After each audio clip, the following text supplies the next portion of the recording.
हरेक छोरी मान्छेले रमाउनका लागि आफैले कमाउन जरुरी छ।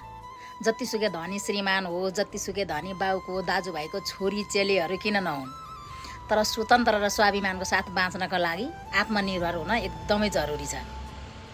काम भनेको ठुलो सानो केही हुँदैन। आफ्नो क्षमता अनुसारको आय आर्जनमा लागौँ भनेर सम्पूर्ण दिदीबहिनीहरूलाई रिक्वेस्ट पनि गर्न चाहन्छु। आज मेरो पसलमा एक जोडी कपाल आउनुभयो, श्रीमान श्रीमती।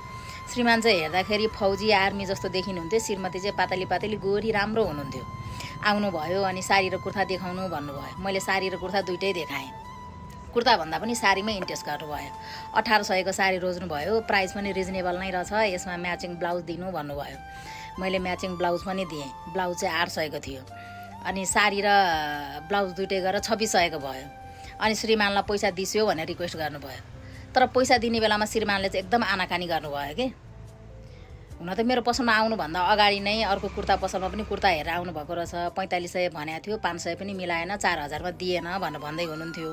अनि मेरो पसलमा पनि उहाँले त्यो साडी कुर्ता ट्राई गरिरहँदाखेरि चाहिँ घरि कुर्ता राम्रो, घरि साडी राम्रो, घरि त राम्रै भएन, तँलाई राम्रो देखिन, त राम्री छैनस्, घरि लि घरि नलि, त्यस्तो खालको कुराहरू गरेर अलि डोमिनेट शैलीले बोलिरहनु भएको थियो।